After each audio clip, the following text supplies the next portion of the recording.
Again breaking news చూస్తున్నాం. గోదావరి పుష్కరాలకు నిధుల కేటాయింపుపై కేంద్రం వివక్ష చూపుతోందని అన్నారు మంత్రి కొండా సురేఖ.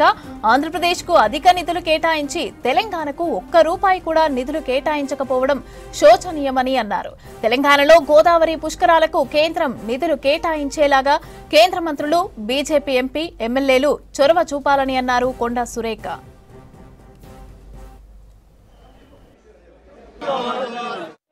कैबिनेट मीटिंग लो मन मुख्यमंत्री गारितो माట్లాడి అన్న కొన్ని టెంపుల్స్ విషయంలో మీ నిర్ణయాలు అవసరం ఉన్నాయి.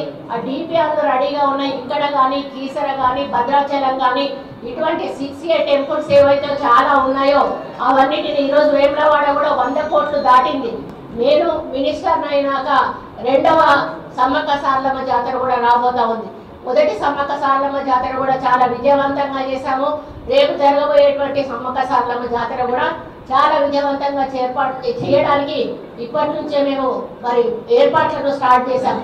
అదేవిధంగా సరస్వతి పుష్కరాలు మరి నా హయంలోనే రావడం అదృష్టంగా భావించాను.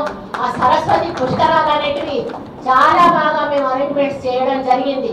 అక్కడ చూసిన వాళ్ళు ఎక్కడైతే సరస్వతి స్టార్ట్ అవుతుందో అక్కడ చేయనటువంటి అరేంజ్మెంట్స్ భక్తులకు ఇక్కడ చేశారు అని చెప్పి మెప్పు పొందే విధంగా మా డిపార్ట్మెంట్ ఆ యొక్క కార్యక్రమాలను చేయడం జరిగింది.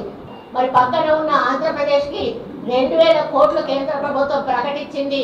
అదే పక్కన ఉన్న తెలంగాణకు ఒక్క రూపాయి కూడా కేటాయించకపోవడం చాలా బాధాకరం. వేదిక మీద బీజేపీ మరి ఎమ్మెల్యే గారు, ఎంపీ గారు ఉన్నారు.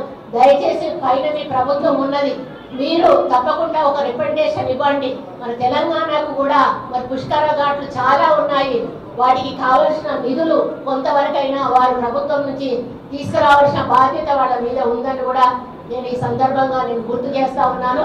కాబట్టి రాబోయే పుష్కరాలు కూడా, కృష్ణా పుష్కరాలు, గోదావరి పుష్కరాలు కూడా మేము చాలా బాగా ఏర్పాట్లు చేయడానికి నిర్ణయించుకున్నాం. ముఖ్యమంత్రి గారు కూడా ఈ మధ్యలోనే ఎండోమెంట్ మీటింగ్ పెట్టి ఈ యొక్క